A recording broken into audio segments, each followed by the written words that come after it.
মানুষের যে রাইটটার জন্য বাংলাদেশের মুক্তিযুদ্ধ অনুষ্ঠিত হলো, যে রাইটকে ইগনোর করার কারণে, অস্বীকার করার কারণে, সেই রাইটটাই তারা শেষ করে দিলেন, খতম করে দিলেন। অবশ্যই এটি তাদের প্রথম ইতিহাস নয়, তবে এটা শুরু হয়েছিল কিন্তু 2006 সালের 28 পল্টন মোড়ে লগিবইটার তাণ্ডবে যে 6 জন মানুষকে স্পষ্ট দিবালোকে অত্যন্ত নির্মম ভাবে খুন করে তাদের দেহের উপর উঠে নৃত্য করেছিল আওয়ামী লীগ এবং তার সহযোদ্ধারা। সেই খুনের হত্যাকাণ্ডের ডাক দিয়েছিলেন কিন্তু স্বয়ং শেখ হাসিনা। তার দলের লোকদেরকে তিনি ঢাকায় লগিবইটা নিয়ে আসতে বলেছিলেন। তারা যে লগিবইটা দিয়ে নির্মম ভাবে এইভাবে মানুষ খুন করবে এটা কিন্তু মানুষ বুঝতে পারে। সেই থেকে শুরু করে এই 24 জুলাইয়ের আগ পর্যন্ত জামাত, বিএনপি, হেফাজত, আলিম উলামা, বিভিন্ন দলের, এমনকি সাধারণ নিরীহ মানুষকেও কিন্তু তারা করেছে। আমরা সবাই জানি যে 15.5 বছর একটা ফ্যাসিস্ট গভর্নমেন্ট এই জাতের গাড়ি থেকে বসেছিল। তারা 2008 সালে একটি বোঝাপড়ার মধ্য দিয়ে তৎকালীন মঈনুদ্দিন ফখরুদ্দিনের যে সরকার ছিল তাদের সাথে একটা ব্যাকডোর অ্যারেঞ্জমেন্ট করে ক্ষমতায় এসেছিল। আপনি প্রশ্ন করতে পারেন যে ব্যাকডোর কেন? এটা আমার কথা নয়, এটা স্বয়ং আওয়ামী লীগের অথবা তাদের সঙ্গীদেরই কথা। এরশাদ সাহেব সংসদে দাঁড়িয়েই বলেছিলেন, আমাদের ভুলে গেলে চলবে না, আমরা জনগণের ভোটেই শুধু এখানে ক্ষমতায় আসি নাই, তার পিছনে আরেকটি অ্যারেঞ্জমেন্ট ছিল। তো এতদিন জনগণ যা বলতো এরশাদ সাহেব সেটাই বলে দিলেন 9 সালের পার্লামেন্টে। এবং এটাই জানেন সবাই যে এরশাদ সাহেবের দল বরাবরই আওয়ামী লীগকে বৈধতা দিয়ে এসেছে।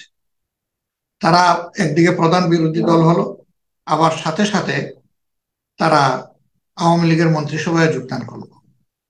এক আশ্চর্য ব্যাপার, দুনিয়ায় এরকম কোথাও ডেমোক্রেসির এত অদ্ভুত কম্বিনেশন হয়েছে কিনা আমি জানি না। তো সেই থেকে আওয়ামী লীগ ক্ষমতায় আসার পর থেকে প্রথমে বিডিআর এর সদর দপ্তরে আমাদের সেনাবাহিনীর চৌকস, দেশপ্রেমিক এবং প্রতিশ্রুতিশীল যে সমস্ত কর্মকর্তারা ছিলেন, hands from major general to captain, 57 জন অফিসারকে তারা নির্দয়ভাবে নির্মমভাবে হত্যা করার ব্যবস্থা। তাদের পরিবারের সদস্যদেরকেও ছাড় দিল না, তাদেরকে অনেককে হত্যা করল।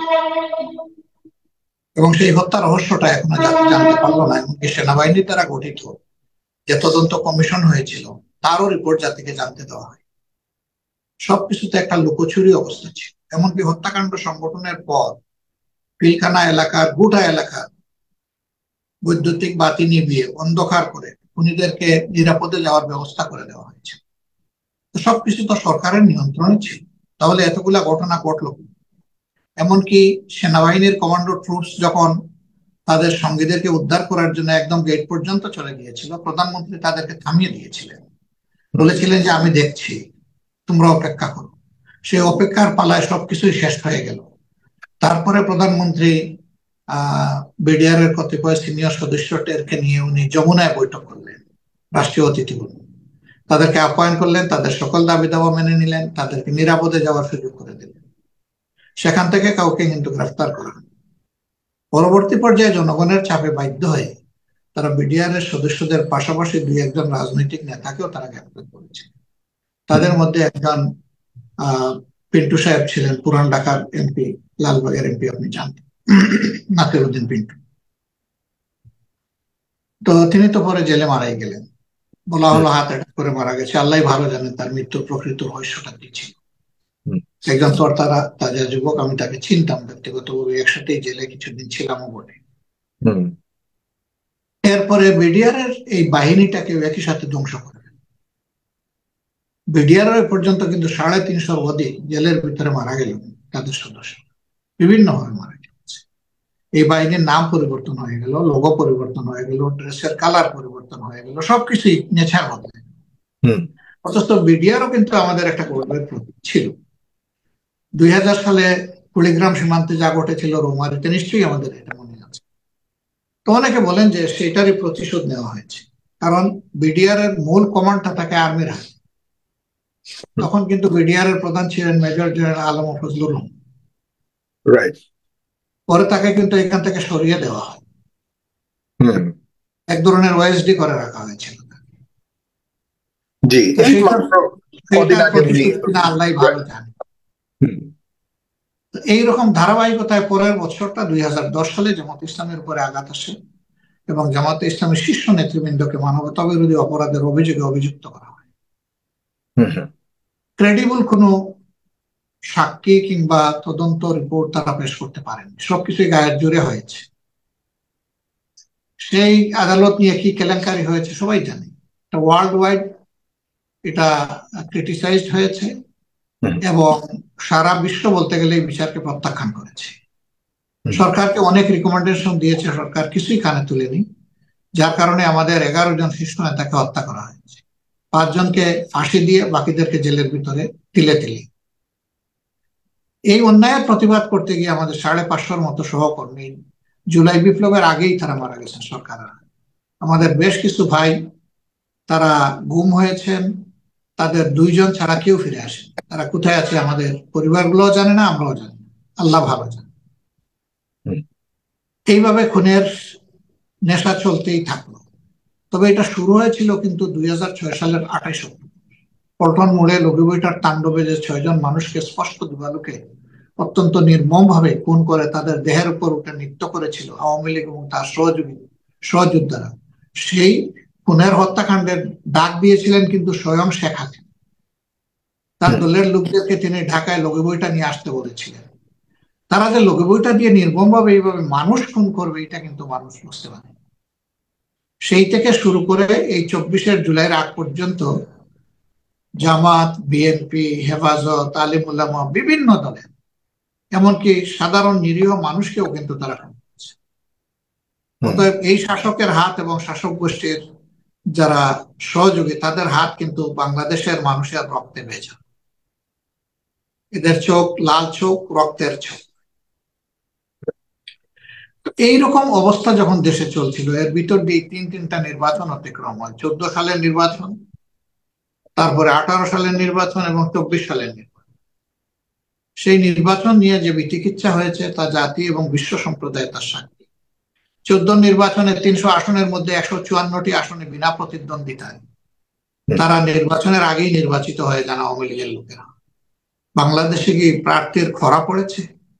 যে এই দেশে প্রার্থী দাঁড়াবার মতো কোনো লোক ছিল না। পরিবেশটা এমনই তারা তৈরি করেছিল যে সেই নির্বাচনকে সমস্ত মানুষ ঘৃণা করে প্রত্যাখ্যান করেছে। কার্যত এটা একদলীয় নির্বাচন ছিল, তারা এবং তাদের সহযোগী জাতীয় পার্টি নিয়ে তারা এই নির্বাচন। পরবর্তী নির্বাচন যেটা আসলো, সেই নির্বাচনের আগে বিশ্ব সম্প্রদায়, আমাদের বন্ধু রাষ্ট্রগুলো যারা আমাদের ডেভেলপমেন্ট পার্টনার, তারা বলতে থাকলো যে তোমরা অভিযোগ দিচ্ছ যে এদের হাতে ফেয়ার ইলেকশন সম্ভব না, তোমরা তো ইলেকশনে গেলে না বুঝা যায় তো ফেয়ার না ফেয়ার। ওকে, এবার আমরা বললাম ঠিক আছে, একটু দেখি যাই আমরা। আমাদেরকে তৎকালীন প্রধানমন্ত্রী বললেন, আমি অমুকের মেয়ে, আমি কথা দিয়ে কথা রাখি, আমার উপরে আস্থা রাখেন, এবার নির্বাচন হবে সুষ্ঠু এবং নিরপেক্ষ, জনগণ ভোট দিবে এবং তাদের পছন্দের প্রার্থী নির্বাচিত হয়ে বের হয়ে আসবে। কামাল হোসেন সাহেব বিরোধী দলের পক্ষে নেতৃত্ব দিয়েছিলেন, যদিও ওই জোটে ওই মানে প্রক্রিয়া আমরা ছিলাম না। আমরা তখনই বুঝেছি যে এটা গুজামিল এবং আরেক দফা জাতিকে ধোঁকা দেওয়া হবে। যিনি বলেছিলেন আমার উপরে আস্থা রাখেন, সুষ্ঠু নির্বাচন, আমি অমুকের মেয়ে আপনাদেরকে উপহার দেব, তিনি ধৈর্য হারিয়ে, নির্বাচন ছিল 18 সালের 30 ডিসেম্বর দিনের বেলায়, তিনি 29 ডিসেম্বর দিবাগত রাত্রেই কিন্তু নির্বাচন অনেকটা শেষ করে ফেলেছিলেন। যার কারণে এই নির্বাচনকে বিশ্ববাসী এবং দেশবাসী বলে মিডনাইট ইলেকশন। আর 24-এ এসে তো একদম আমি আর ডামি, এর বাইরে আর কিছু নেই। আওয়ামী লীগ আর তার ডামি দাঁড় করাইয়া তারা এই নির্বাচন করেছে। তো এইভাবে তারা নির্বাচনী গোটা ব্যবস্থাকে ধ্বংস করে দিয়ে মানুষের যে রাইটটার জন্য বাংলাদেশের মুক্তিযুদ্ধ অনুষ্ঠিত হলো, যে রাইটকে ইগনোর করার কারণে, অস্বীকার করার কারণে, সেই রাইটটাই তারা শেষ করে দিলেন, খতম করে দিলেন। অবশ্যই এটি তাদের প্রথম ইতিহাস নয়। এর আগে দেশ শাসনের প্রথমবার যখন তারা সুযোগ পেয়েছিলেন স্বাধীনতার পরে, তখন একই কাজ তারা করেছে। তখন 1975 সালের 5 জুন সংসদে 7 মিনিট আলোচনা করে বহুদলীয় গণতন্ত্রকে শেষ করে দিয়ে তারা একদলীয় বাকশাল কায়েম করেছিলেন। সেই ক্ষেত্রে তারা আওয়ামী লীগকেও নিষিদ্ধ করেছিলেন, কাউকে বাকি রাখেন, সমস্ত দল নিষিদ্ধ, শুধু বাকশাল থাকবে। আর শেখ মুজিব যতদিন বেঁচে আছেন ততদিন তিনি এই রাষ্ট্রের প্রধান থাকবেন, বিয়ন্ড কোয়েশ্চন, এবার বল কোয়েশ্চন তার অবস্থান ছিল। এবারও তারা ক্ষমতায় এসে একই কাজ করেছে। একটা পরিবারকে সব ধরনের ইমিউনিটি দেওয়া হয়েছে, রাষ্ট্রের সমস্ত সুযোগ সুবিধা তাদের ফেভারে, তাদের অনুকূলে, তাদের ব্যাপারে কোনো কথা কেউ তুলতে পারবে না, তোলার সাহস করেনি। যেই করেছে তার বাসায়, তার ঘরে, তার কর্মস্থলে জম পাঠিয়ে দেওয়া হয়েছে, তুলে নিয়ে গায়েব করা হয়েছে, আয়না করে রাখা হয়েছে, days after days, months after months. কোথায় আছে পরিবার জানে না, লোকটাও জানে না তার পরিবার কোথায় আছে। সেই কাণ্ডই তারা করেছেন, বছরের পর বছর এটা তারা তাণ্ডব চালিয়ে গেছে। এর পাশাপাশি দেশের অর্থনীতিকে লুণ্ঠন করে বিদেশে 26 লক্ষ কোটি টাকা তারা পাচার করেছেন 15.5 বছর। বাংলাদেশের ওই সময়ের বাজেট থেকে ধরে 10টা বাজেটের সমান বাজেট তারা বিদেশে পাচার করেছে। সেই তারাই আবার 2-3 কোটি টাকার বিষয়ে, যে টাকার কোনো হেরফেরও হয় নাই, সেইটা নিয়ে মানুষকে খোঁটা দিত, উপহাস করত এবং মানুষকে চিমটি কাটত। এমন এক আজগুবি দল, যারা সবাই ছিল মৎস্য ব্যবসায়ী, পুরা দল মাছের ব্যবসা করত। তাদের আগের বারে এই এমপি হওয়ার আগে, সংসদ সদস্য হওয়ার আগে তারা যে রিটার্ন সাবমিট করেছিল নির্বাচন কমিশনে, সেখানে সম্পদের একটা পরিমাণ বলেছে। 5 বছর পরে এসে দেখা গেছে এটা 27 গুণ, একজনের 42 গুণ বৃদ্ধি পেয়েছে। তার আয়ের উৎস দেখানো হয়েছে মৎস্য চাষ। সবাই মৎস্য চাষী হয়ে গেল, কারণ পানির নিচের সম্পদ তো ওটা দেখা যায় না, সুবিধা আছে, যা ইচ্ছা তাই বলা যায়। সেই রকম করে করে দেশের সম্পদকে তারা নিজের আয়ত্ত এনেছেন। তবে এটা ঠিক, তারা তাদের রিটার্নে যা দেখিয়েছেন তার চেয়ে কয়েকশো গুণ তারা এখান থেকে চুরি করে বিদেশে পাঠান। আমরা এই সমস্ত অন্যায়, অসত্য, ইরেগুলারিটিস, দুর্নীতির বিরুদ্ধে, নির্যাতনের বিরুদ্ধে দফায় দফায় সবগুলা দল আমরা বিভিন্ন ধরনের কর্মসূচি বাস্তবায়ন করেছি।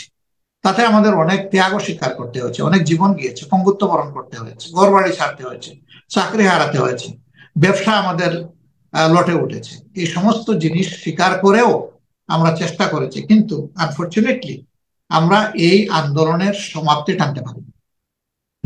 আমাদের এই আন্দোলনের সমাপ্তিটা এই বছরের জুলাই মাসের 1 তারিখ থেকে ছাত্রদের তাদের কোটা সংস্কারের দাবিতে যে আন্দোলন গড়ে উঠেছিল, কার্যত তাদের নেতৃত্বেই শেষ সফলতাটা এই জাতি পেয়েছে। এই জন্যে মূল কৃতিত্ব আল্লাহ রাব্বুল আলামিনের, যিনি এই যন্ত্রণা থেকে, জুলুম থেকে জাতিকে মুক্তি দিয়েছেন। জমিনের কৃতিত্ব এই দেশের 18 কোটি মানুষের, কারণ এই আন্দোলনে কিন্তু শুধু ছাত্ররা না, অথবা শুধু রাজনৈতিক দল না, আপামর জনসাধারণের সম্পর্ক হয়ে গিয়েছে। দেশে এবং প্রবাসে সর্বত্র আমরা একাকার হয়ে গিয়েছিলাম, আমরা একসাথে যুদ্ধ করেছি। আপনিও সেই যুদ্ধে শরীক ছিলেন, যে যেভাবে যার যার অবস্থান থেকে সর্বোচ্চ যুদ্ধটা করা হয়েছে। সেই যুদ্ধের মধ্য দিয়ে এই পরিবর্তনটা এসেছে।